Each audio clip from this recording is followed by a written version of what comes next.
Recording in progress. Yeah. And then what you have to do is you have to go to Yeah. more. Yep. And then live on custom streaming service. So what it does, it's gonna be weird. It's gonna make it sound like we're repeating ourselves for a minute. You could X out of here as soon as it comes up. I was gonna say you're so. And I'll give you all this. I have it written down. 2 hours one they sell.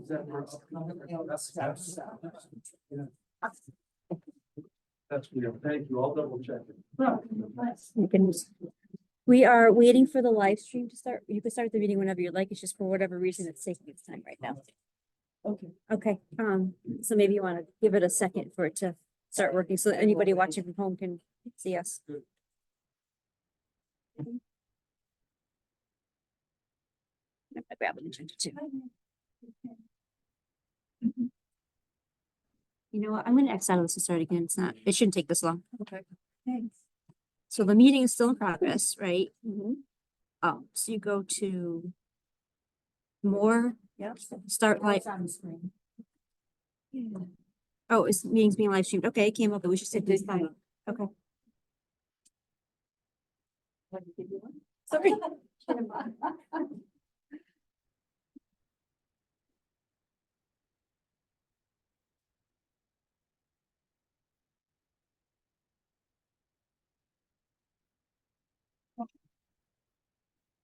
Ready when you are. Okay. We'll call the meeting to order. The first thing on the agenda is the Pledge of Allegiance. I pledge allegiance to the flag of the United States of America and to the republic for which it stands, one nation, under God, indivisible, with liberty and justice for all. Okay. Public participation. Counselor Nick, do you have anything for us or Counselor Katie? Good. I'll have to do that. Really, quite a while. We met once. Couple movies. Yeah, the council for the people thing from those for the.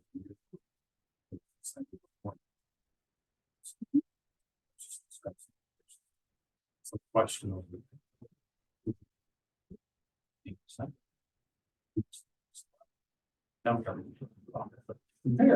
Yeah. Are you staying as our liaison or? Oh, okay. Yeah, surprise. No, I saw another name too, so I. right, it was probably our error. You can be correct. Okay. Approval of meeting minutes? We actually don't have any minutes to approve. I apologize for leaving that in the agenda because we didn't have a quorum last month. Oh, So that's there would be no right. minutes. That's right.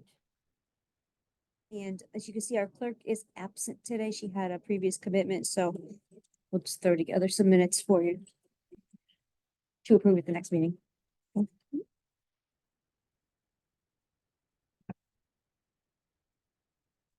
Staff report. Well, it's nice to see all 6 appointed members here this evening. Thank you all for coming. We have Commissioner Starr joining us via Zoom. I want to start off with a staff update. Karen Halper retired officially, at least from full-time service. Her last day was yesterday, and true to her work ethic, she took appointments up to the very end of her day.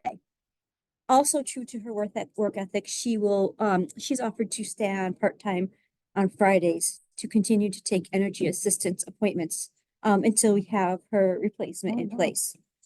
In addition, because it is vital to continue that program without any interruption, we have a couple of other people who are going to help us out until the position is full.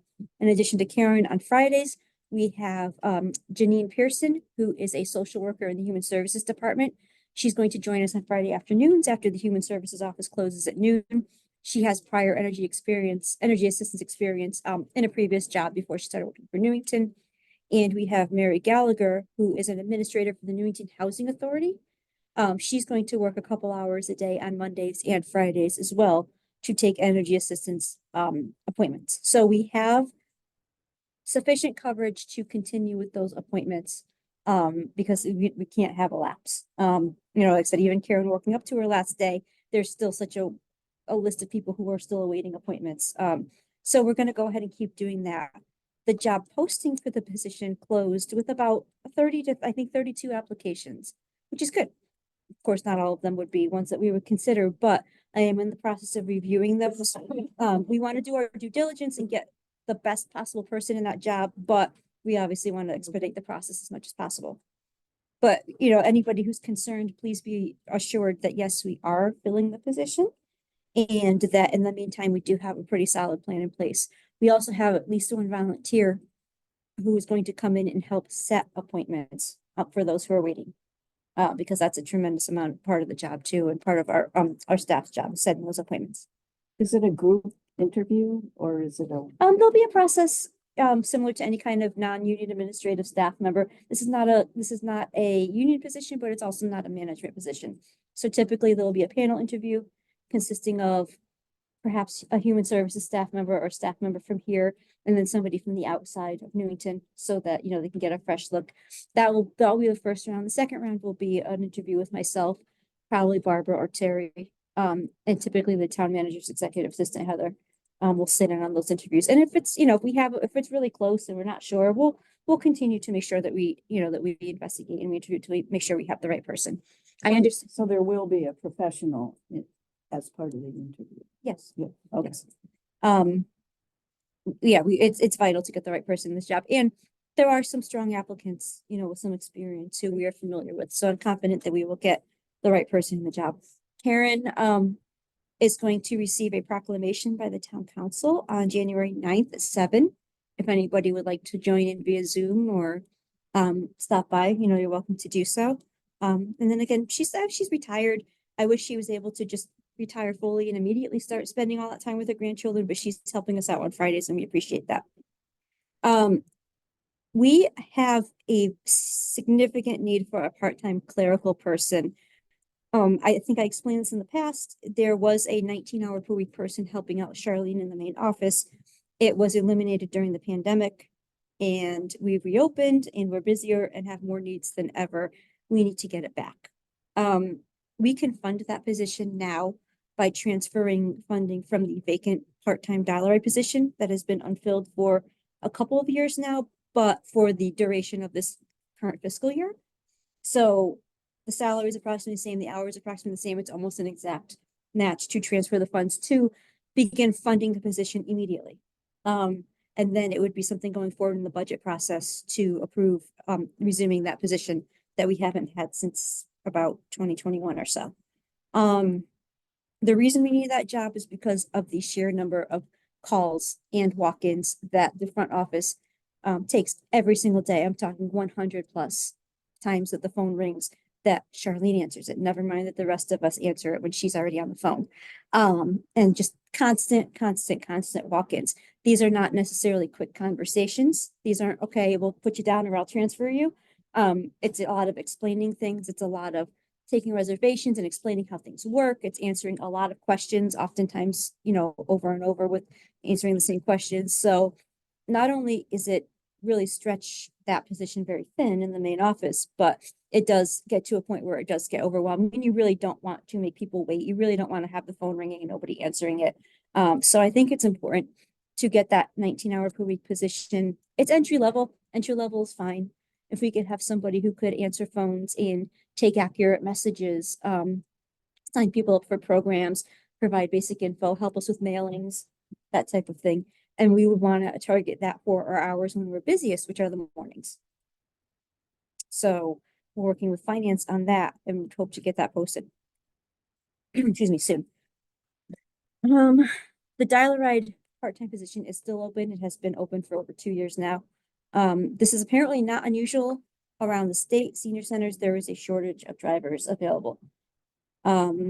Especially part-time because there's no benefits. There's, it's a hard sell. So other senior centers are in the same boat. We will continue. I'm going to look at ways to perhaps make it a more appealing job for perhaps a retiree or somebody who is looking for something to do.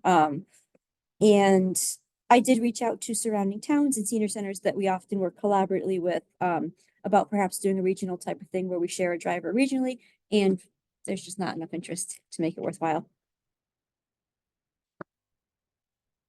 Finally, if you haven't heard, I am taking on a temporary position in the town manager's office as the acting town manager. This will be it's a 90-day appointment. The current town manager is on a leave of absence, and while we work through that, I will be taking the helm on the town manager's office. The appointment per charter is 90 days. I am open to renewing it if necessary, but I do intend to come back here to the center when at the conclusion of the appointment. I missed it already, although I'm honored to be across the street.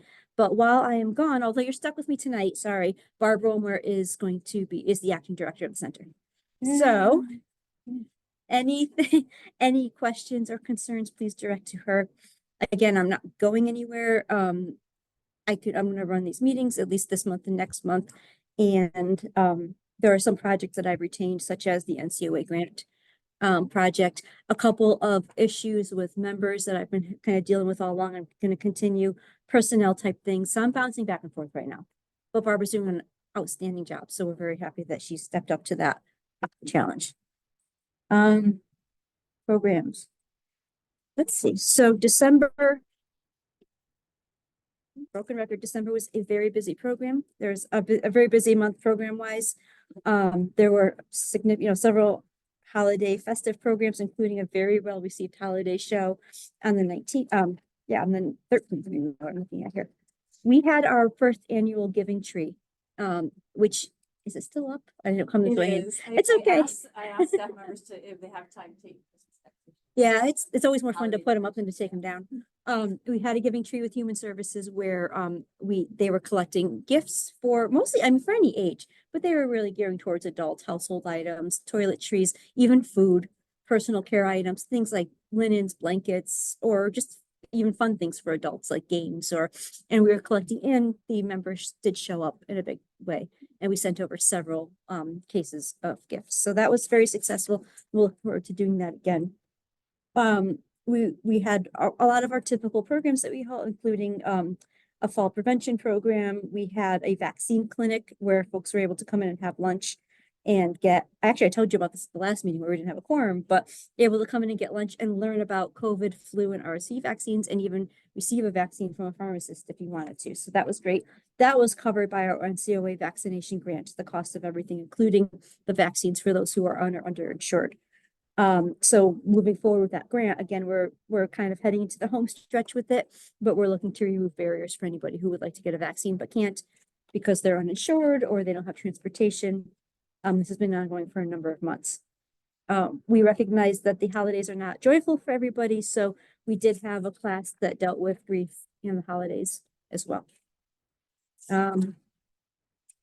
Dial-a-ride and nutrition, all of that, Dial-a-ride, Meals on Wheels, Congregate Lunch, all continue to be very busy throughout the month of December. The weather cooperated with us, so we didn't have any storm closures or need to cancel any deliveries or any rides.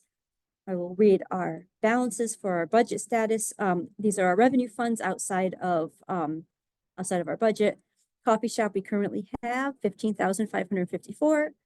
Gift shop, $51,846.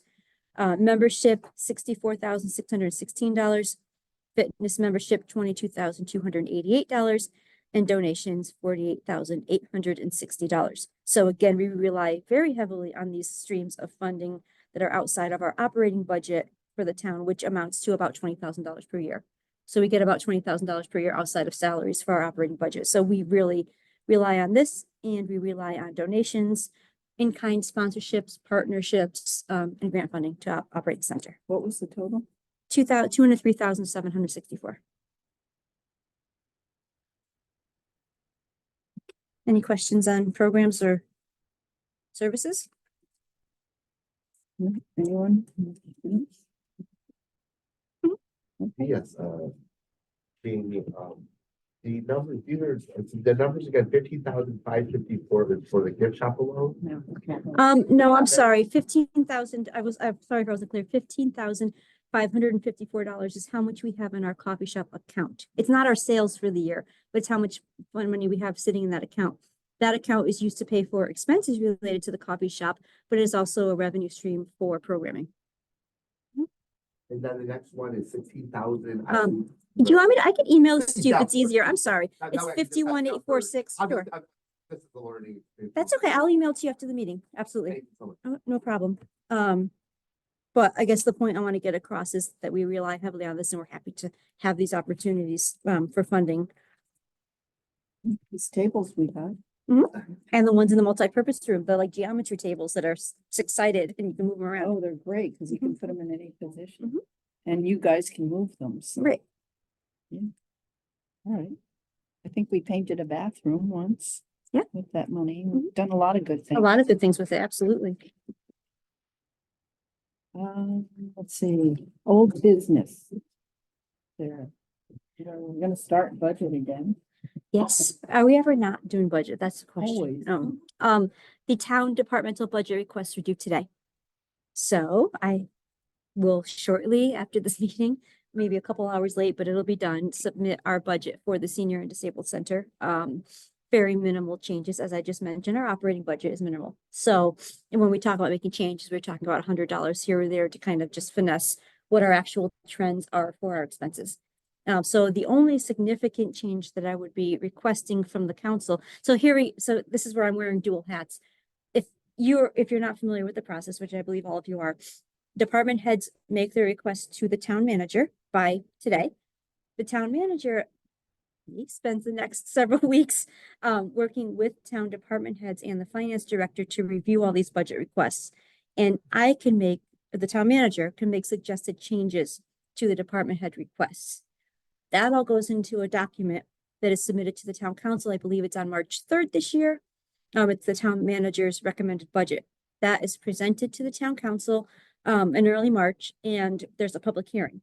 So that folks can come out and say what they think about it. And then we have a whole series of meetings with the town council where they consider each department's budget individually. When that's done, then there's any changes, the mayor makes a presentation on that. And then they have a little more deliberations, more chance for public input, and then they pass the final budget right around April 15th each year. So we are in phase 1, which is where the departmental requests are due. And then in about 2 months from today, I guess you'll see my proposed budget that will go out to the council. Makes sense. Okay. New business, upcoming activities. If you don't, I apologize if you don't have a connection. We can grab one for you on the way out. But as usual, Barbara has done a phenomenal job. If you read the connections from month to month, you're going to see these programming pages just kind of keep expanding, and more. Yeah, which is great. It just means there's more to do and more opportunity to learn and have fun here. So the one I wanted to point out to you is we are fortunate to continue to work with CCSU to begin a new intergenerational program. And that is going to be Dance for Health, which starts February 16th. So it's starting next month. It is a multi-week program in which CCSU students and senior center members join, and it's essentially a dance class to learn a variety of styles of dance. And it encourages your own artistic expression and development. And it is, tremendously beneficial for your physical and mental health, even strength and balance. So it's not something you need any kind of dance experience. You don't have to be a good dancer. You don't have to take ballet. It's just come and have fun with us. So that's going to start next month. How many people can register for that? It's really based on the room that we are using. Okay. And so I think that's gonna be the auditorium, which is gonna allow us. No, it's not. It's gonna be probably ceramics room with the floor. So that's gonna limit us to maybe 10 or 12, 15. I've got to talk to the instructor. We'll see what's safe, in terms of spacing. Mhm. We're also fortunate to have the State Attorney General in William Tong. He was going to come in, I think, on Halloween, right? And it was rescheduled for an elder justice forum, and fraud continues to be a significant problem for older adults. Because schemes, fraud schemes and scams become more and more sophisticated, and it becomes easier and easier to fall victim to them, even if you're really savvy about internet usage and say phone usage and bank scams. The criminals, unfortunately, they tend to stay a step ahead. So this is a really important program that I would recommend anybody who's interested in learning about how to protect yourself from fraud as you age, I think would be really appropriate. There's also gonna be discussion on elder abuse, neglect, and exploitation, and how to protect yourself from that. That is coming up on January 25th. We like to do from time to time Social Security classes, to updates and learning about your options, because a lot of people find that very overwhelming. We have a lot of stress relief type of programs and mindfulness type programs that are always popular, including 10 tips to manage stress on January 23rd. And kind of tangentially related, a class on decluttering and downsizing and how to make your space less cluttered and more serene on January 19th. We have our typical array of very popular craft classes and art classes. Our group support group will be Zoom meeting starting on January 16th. And mix it a whole bunch more. And our periodic AARP driver safety class is also returning in January, on January 24th. Do we know how registrations are for that? Is there any space? We started at the expo, so we already had a good, Okay. probably at least 15 people that Okay. registered at the expo, so we're doing well. Anybody who wishes to sign up for the driver safety course, it does sell out, so we recommend signing up soon. There's a fee for $20 per AARP members, $25 for non-AARP members, but it's certainly worthwhile. It's a classroom course that you can take to update your driving safety. Let's see, I have a couple, it's not really upcoming programs, but I have a couple of items to kind of just put on your general radar for some commission consideration in the coming months. One of which is membership. This is not something that you have to decide until either May or June, depending on when you decide to start your summer break for the commission. If we would like to continue with taking donations in lieu of the membership fee, which is typically $5 or $10, depending on residency.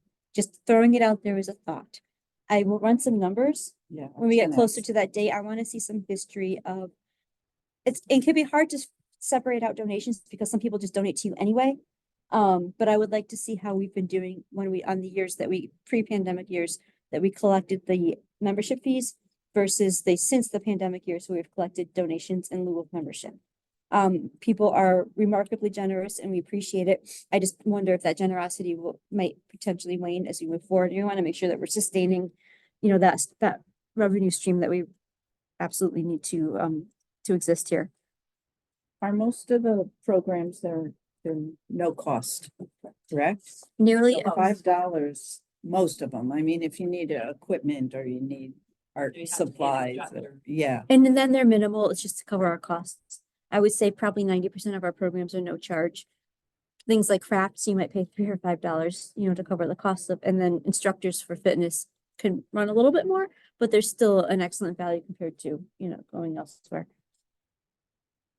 And we also understand, please, that we get a lot of in-kind donations and partnerships and sponsorships from our instructors for like these special programs that you see in the newsletter, like the stress relief and the elder justice and all that. Those we don't pay these instructors. Very rarely do we pay instructors. So that's how we're able to bring most of these programs to you. Just something to consider. I wanted to give you a couple months heads up to think about it. But everybody's very busy and I don't want, it's just something to think about. We do some long-term planning because we are set to, in all of our spare time, look at our 5-year long-range plan for the Senior and Disabled Center. We have one that expired actually in 2023. A lot of it didn't really apply because the pandemic happened in that 5-year period, but it's always important to do some strategic planning and look at your long-term prospects and your long-term goals. So. Is this part of the accreditation? It was part of the accreditation, but I think it's just a good business practice anyway. We should do it regardless of whether or not we're in that accreditation process. So we are good on accreditation through, what year is it? 2028. Good. Yeah, I know.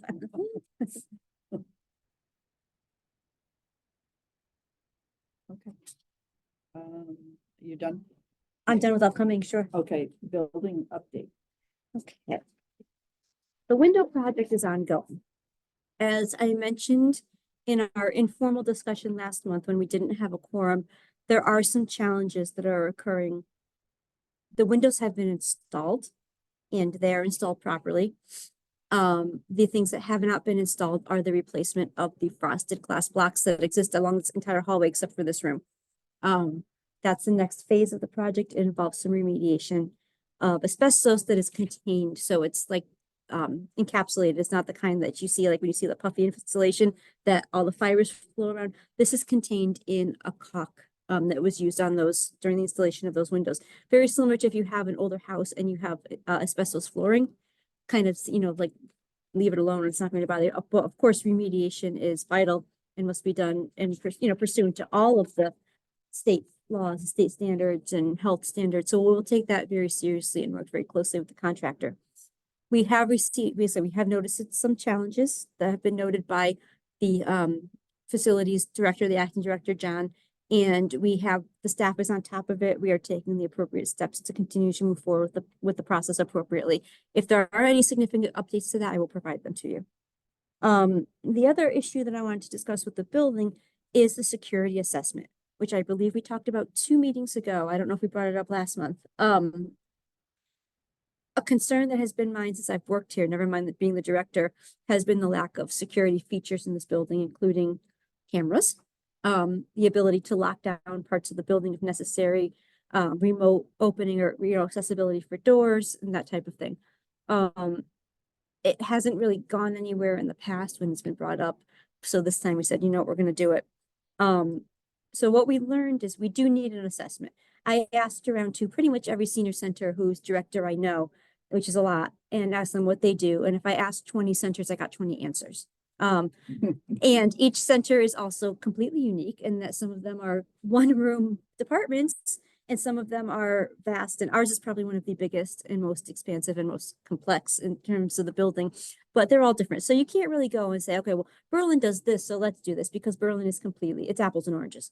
So we discussed with the police department and the facilities department the need to do a security assessment to learn our needs at the Newington Senior and Disabled Center.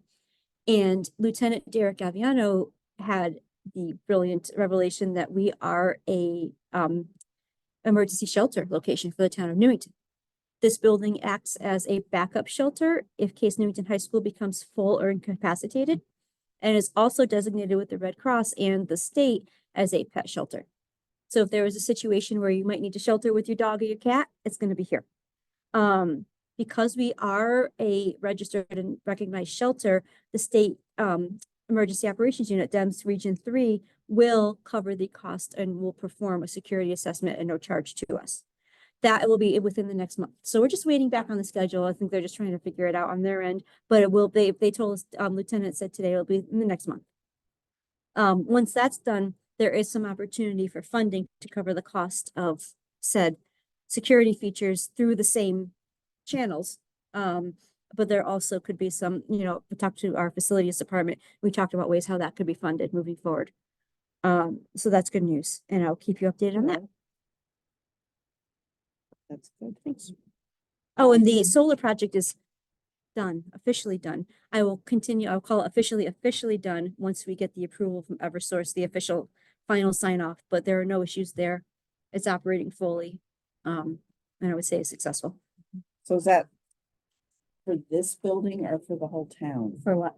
The solar. So I know several town buildings have received solar in the past couple of years. I'm referring specifically to this building though, which if you recall, it received solar updates over the summer. Right. So the benefit of having solar, does that come to this budget Oh. or is it the town's? budget? I How believe does it that work? falls under the town general funds are for utilities, so we don't pay our light bill out of the senior center budget.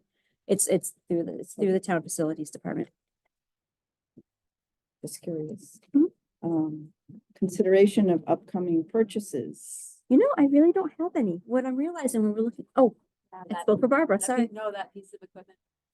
That will be funded. Yes. Gotcha. So Is that what we're finding is this is the piece of recumbent equipment that has reached the end of its useful life. It should be, One of the new steps, the really old one, right? so they don't need She's parts for been- it anymore. And I the- was gonna ask her if we were gonna put it in the budget. no, the price significantly increased, but thankfully it will be covered by ARPA funding. Oh, that's great. And what we're finding is a lot of our needs are covered by ARPA funding. So I'm not coming to you with a lot of purchases because we were able to receive that funding. And I am careful that what we had requested through the senior center allocated funding, which goes to the State Union on Aging and was allocated to the senior centers, is that they're going to be things that aren't going to cost us unfunded or unbudgeted expenditures down the road. These are things that will help us move forward, but aren't gonna end up costing us more money later on. James, was there something in the budget, or if I vaguely remember, something like the fitness equipment? Was there something that was like coming to its like? That's That's what Barbara Yeah. alluded to.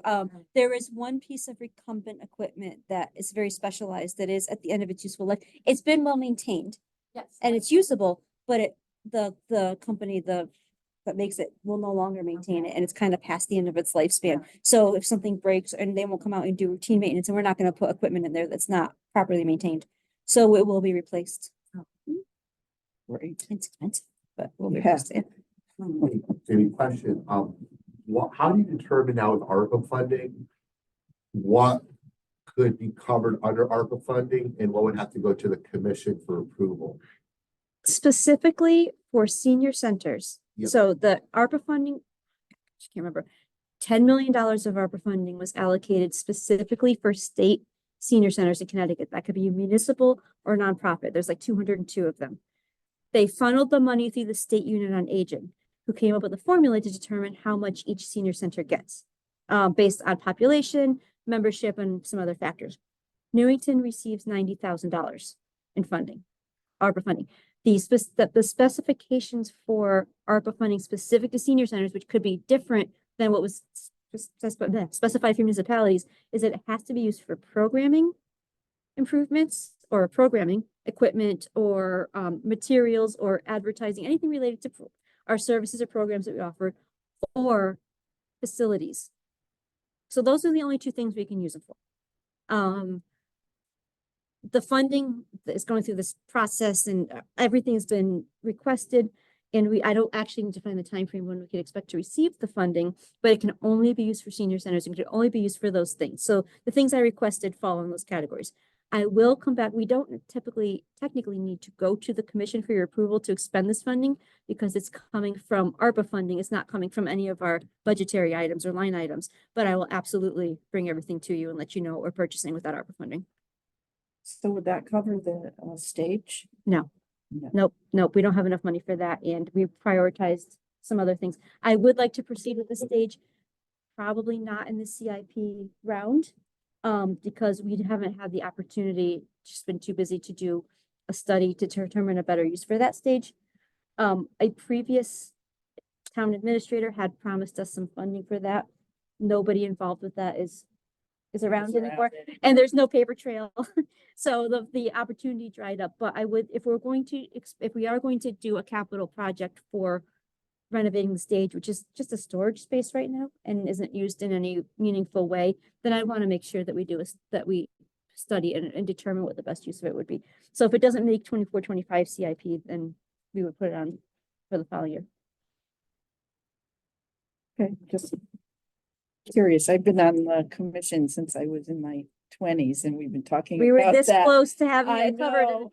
I have honestly, they didn't specify where it's funded from anyway, so let's just move forward from there and do it the right way. Mhm. That's why I just keep asking. You can keep on asking and Being I will do the best I can to get it to move forward. Let's see, determine next meeting date and agenda. Let's see. Where's my phone?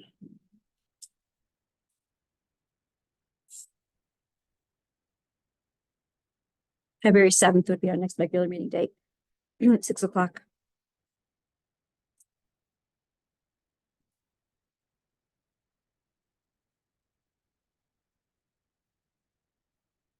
So I will not be here. I'll be in Columbia.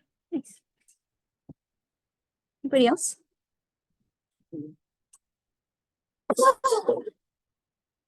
So, yeah, everyone else would have to show up, so we would have a quorum, and will you take over the meeting? Sure. Please, thank you. I will do what I always do and send out an email just to check for a quorum a week or so before I post the agenda. Okay, great. Thank you.